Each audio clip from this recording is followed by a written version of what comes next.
Welcome to the Age of Agility. This is a show where we talk to people who are facing unique challenges with an agility mindset. We'll learn from industry leaders, business and IT professionals, and even check in on our colleagues from time to time. Stay tuned as we explore the age of agility.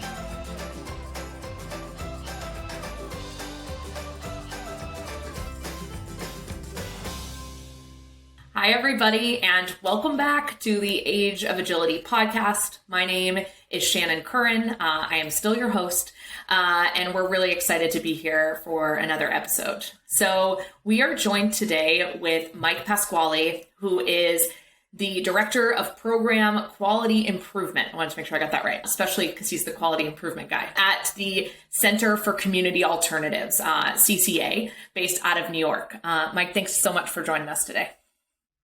Thanks for having me, Shannon. It's great to be here. Awesome. So can you tell our group, our audience, a little bit about who you are and what you do? Sure. I'm based in Syracuse, New York. Our agency is Center for Community Alternatives, as you said. We're a statewide agency with offices in Syracuse, Rochester, and New York City.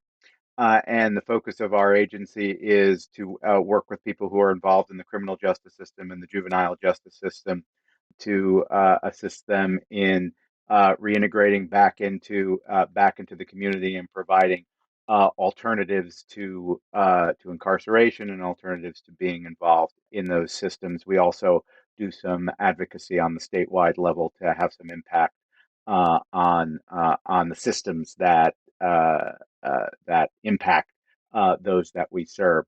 I'm the Director of Program Quality Improvement at this time, as you said, and it's my job to do a number of things, including deploying an agency-wide database that we've been building in QuickBase across the agency so we can compile agency metrics on a high level. So that's what I spend my waking hours, or most of my waking hours, working on with many members of CCA, as well as my small but erstwhile team.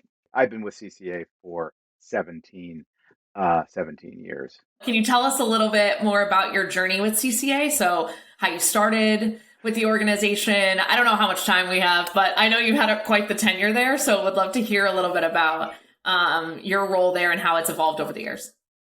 Sure. I've been working in human services in Syracuse since I graduated from Le Moyne College, which is a small Jesuit school here in '90. So it's been over 30 years of being involved in the nonprofit human services community, and I got to know CCA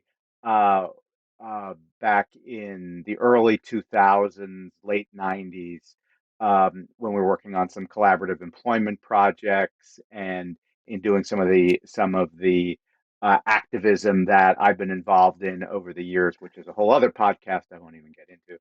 And then eventually was able to join their team back in 2004 after having known our founder and executive director, Dr. Marsha Weissman, our deputy director at the time, Christina Bate, worked with them for a while, and they said, well, why don't you join the CCA team?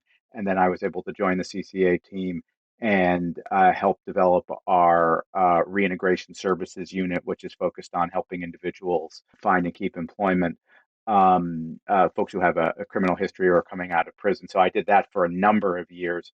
I've been fortunate to pass that on to somebody else who's doing a fantastic job with that, and I've been able to take on the program quality improvement stuff in the last year and a half. Actually, it sort of officially started right before the pandemic, so that was interesting timing. One of the things that I did when I was in reintegration services is we got to know QuickBase starting about 10 years ago, and used it for a huge federal employment grant that I would have jumped out a window if I didn't have, not literally, a very low window. Low window. Yeah.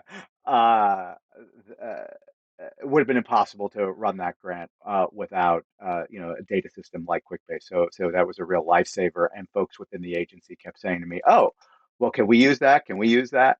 And we would work with them to at least one other department to um, develop QuickBase apps for them, and eventually that led me to move out of reintegration services and into program quality improvement. And so here we are today. And all it took was 17 years. Love it. It's really interesting. I know the first time we talked, it feels like you are like the perfect definition of this thing that we call a business technologist or a citizen automator, a citizen developer.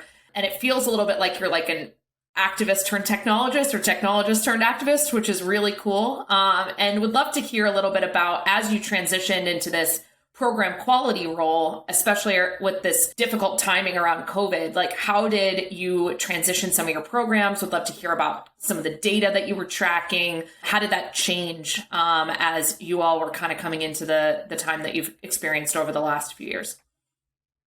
Well, about a week or week and a half before the world shut down, and more importantly, before we went remote. So this was March of 2020. We had done a demonstration. Our database administrator and QuickBase builder, Jennifer Schaefer, and I had done a demonstration to our senior leadership team of of the app that we were developing. It was actually a little bit more than a proof of concept. It was like, here's what we're going to do. Here's what we're about to get ready. Some forms together, some intake questions together, map out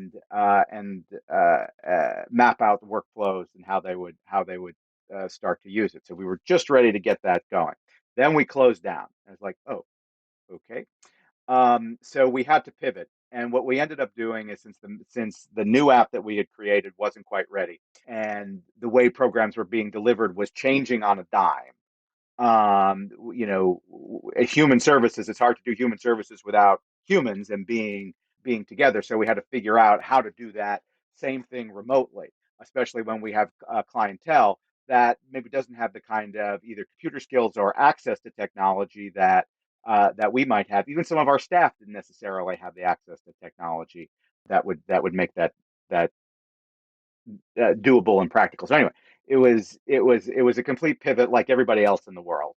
And We decided that, okay, we needed to do a couple of things. One, we needed to get everybody on QuickBase very quickly, so they could, those who weren't using QuickBase or didn't have an electronic system could, at the very least, continue to do wellness checks with their participants. So we were staying in contact with people, and we could provide them with information that they needed about what was going on in the community, so folks didn't feel alone, and that we were still building, keeping the community, our CCA community, informed and engaged. The wellness checks were also useful for letting our funders know, okay, maybe we can't place people in jobs right now, but we're still staying in touch with people and finding out how they're doing. So we created the system where we could figure out, where we could keep track of all that across not all of the agency, but most of the agency.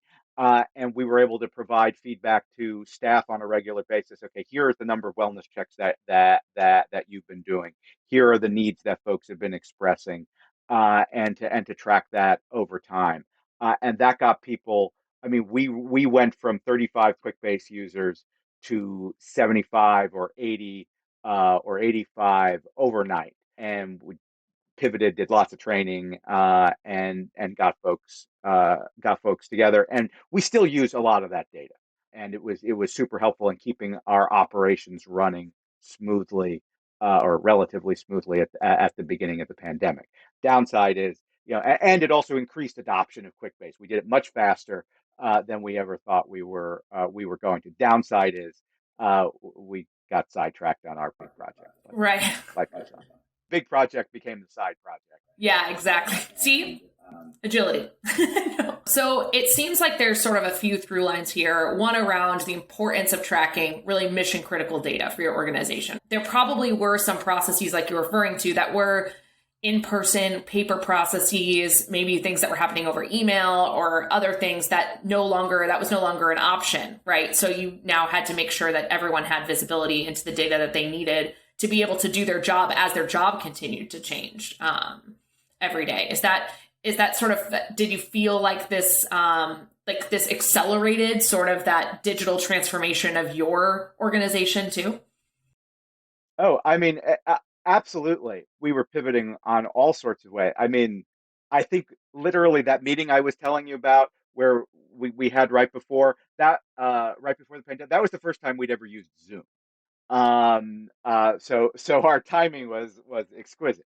And we had just finished a process thanks to a big grant that we had gotten from a local foundation of revamping a lot of our technology within the agency and updating it and so forth. So that was that was fortuitous as well. But yeah, in terms of utilization and adoption of certainly QuickBase, but lots of other technology, this just accelerated it. We hear a lot about, citizen development sounds awesome. It sounds great, but like, how do you actually get people to adopt new technology to see? Because even the most simple and easy to use technologies they do require change management, right? So it seems like your role is probably a lot of that, right? As you continue to improve on programs, improve on processes, operations, it's bringing people along and really making sure that adoption happens. Can you talk a little bit about, like, did you see any barriers there? What did you see work?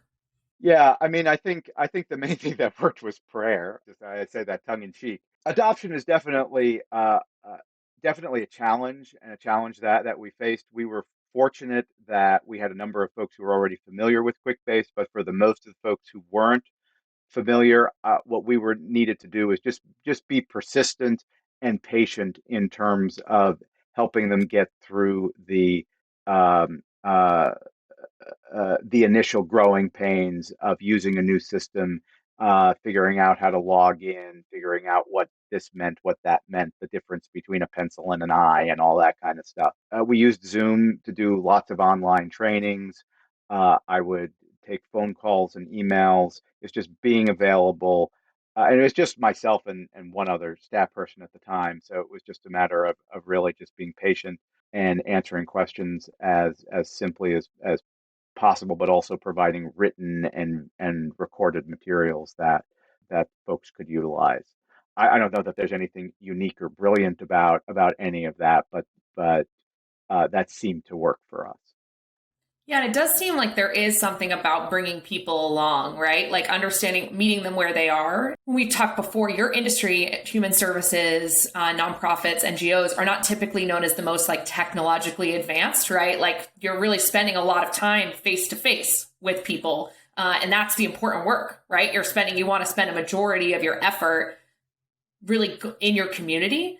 So I know that we talked a little bit about this, but can you really talk about the impact that this technology has on your ability to actually do that work better and be able to scale the impact that you're having in your community? Absolutely. One of the things that we have used QuickBase for is to figure out what the impact of our services are.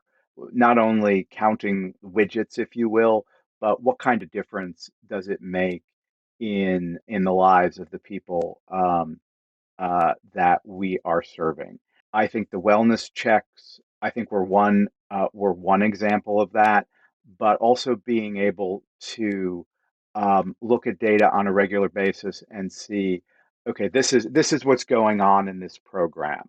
This number of people is coming in, but we should be having this number of people coming in. We've gotten, and I know this is part of the widget counting, but these number of jobs are we've these number of people have gotten jobs and they're making X. Why can't we get them? Why are they making X as opposed to Y? Should they be making $15 an hour instead of 7.25 or whatever? And we can make data driven decisions with that data. I mean, we're constantly looking at this, the data that we have, and saying, okay, what does this tell us about our programs, and how can we make the program better? What are the gaps, and how can we make the program better? I think one example of that is we have a shelter. We call it something called Freedom Commons Academy. It's essentially an emergency shelter where folks can come in after a period of incarceration and have a place to stay, especially after you've been in prison for 5, 10, 15 years. You might need a place where you can go for a little while and sort of reacclimate back into the community. In addition to sort of a system that the county requires that we utilize, we've been using QuickBase to sort of track what's been going on with our participants who are in Freedom Commons Academy. How long are they staying? When they come out, when they leave the academy, are they housed? Has their income increased? And it's been really useful. And where are the referrals coming from? And are the folks from this referral source more successful than the folks from that referral source? And it's been really useful to get into that, get into the granularity of that data and make some decisions or base our advocacy on what was really happening on the ground in the academy. And that's another program that we literally started about 2 months before the pandemic. So the first year of this program was pandemic. So that's a real example of how I think this the way we've been using the data has been super useful to our programs on the ground. It's a great example. I think it's something that that most people probably don't think about when they think about the impact that organizations are having on communities. That there is just so much data to track, whether that's for funders or if it's just to be able to continuously improve your programs. That you need to track to be able to make those data-driven decisions. And I think that that's a great example. One of the things that is unique about human services nonprofits is that you're absolutely right. We have to collect all kinds of data. In some respects, if we were a business, a paid business, well, maybe the main bottom line is the bottom line Yeah. is how much money you're making.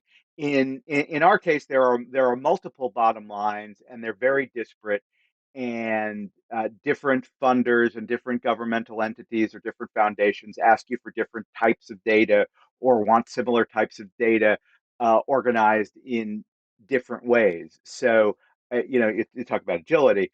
All nonprofits have to figure out ways of of of doing that.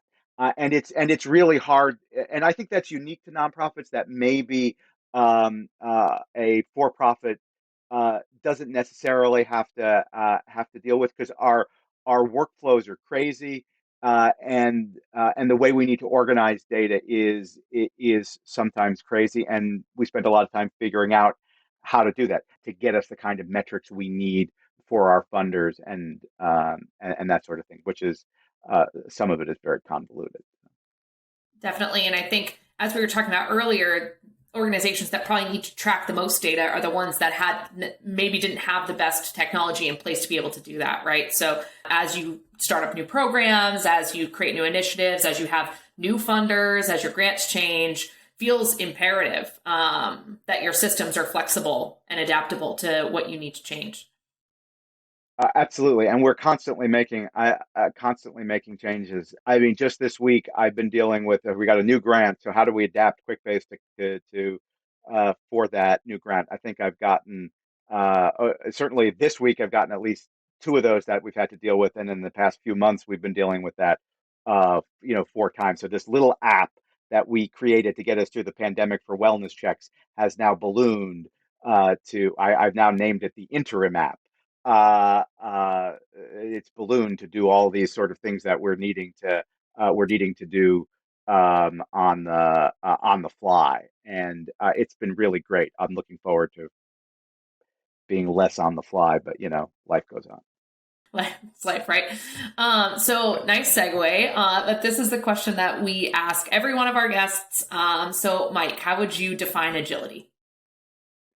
I think agility is what we've been talking about. Solve problems and make decisions quickly, and creatively and effectively. The best example I can think of is a Star Trek example, which is my big thing. I love Star Trek, and the captain calls down to the engineering and says, "Scotty, we're all dead in 15 minutes, so you got to change the laws of physics." And Scotty says, I can't change the laws of physics.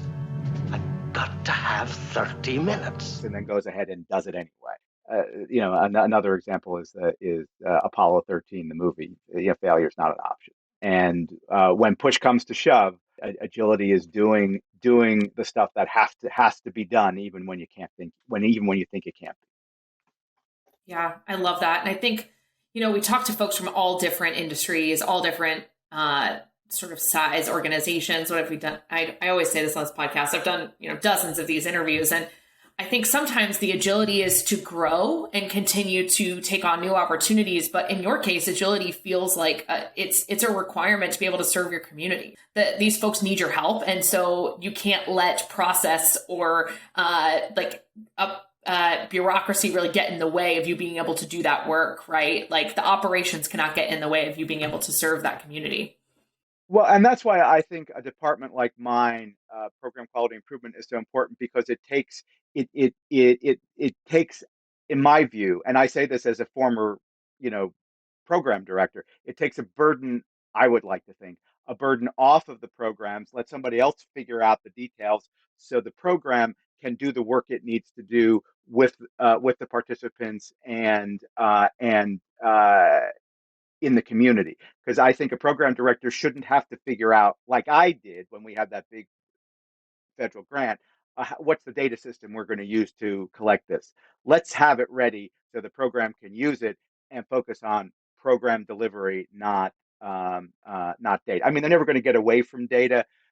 They're the front lines, but the more we can minimize it, let the programs focus on their expertise, which is helping youth or helping people who are unhoused or people coming out of prison. They can do that and be that expert, and we'll worry about how to help them through the data. One other example I should bring up, because I forgot to earlier, which I think is also an example of agility, is one of the things we used QuickBase for, and we couldn't have done this any other way.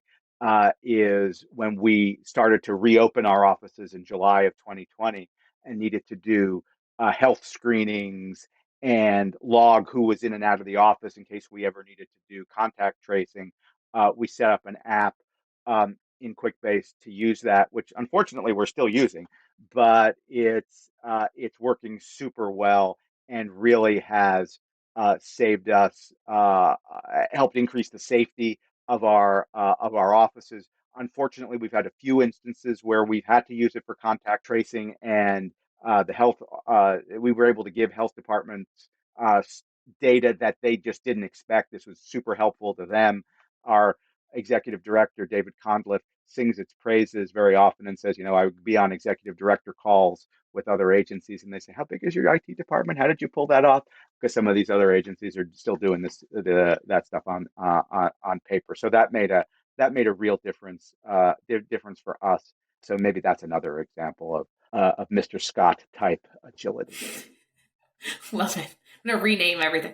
So, all right, Mike, this is our final question. And it feels like I always think it's going to not be loaded, but the world is just really testing us these days. So how are you? How have you been? And sort of what's your, is there anything you're reading and watching lately? Just anything that you think our audience would like to know about you?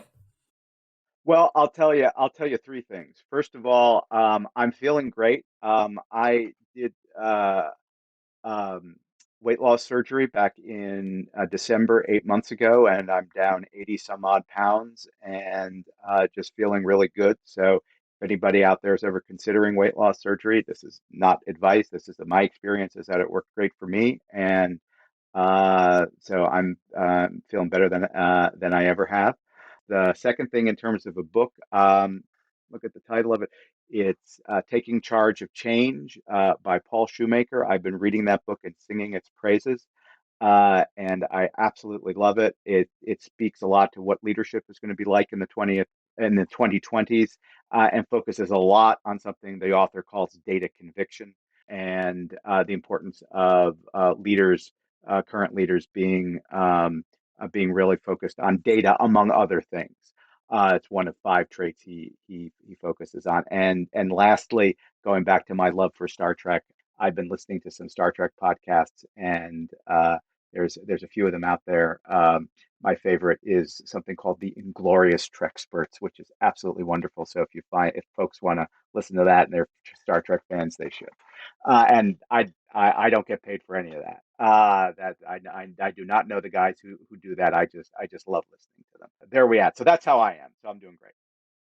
I would love to know what our overlap with the Star Trek fandom is. So this is when we're going to find out, like how many people listen to the Age of Agility as well as listen to Star Trek related podcasts. I would love to get that data. I'd love to hear it. I would love that. And I think that should be a track at the next Empower. Yes. I love it. Well, Mike, thank you so much. This has been such a pleasure.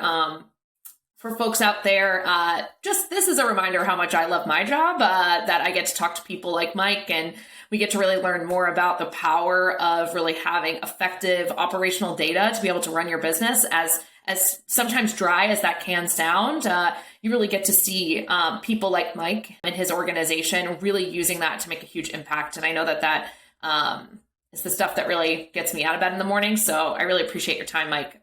It's been awesome to get to talk to you. Thanks. I've really enjoyed it as well. So thanks for having me. Awesome. Well, to everybody out there, like and subscribe.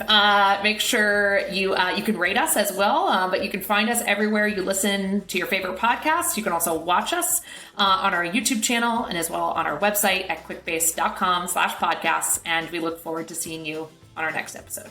Thanks.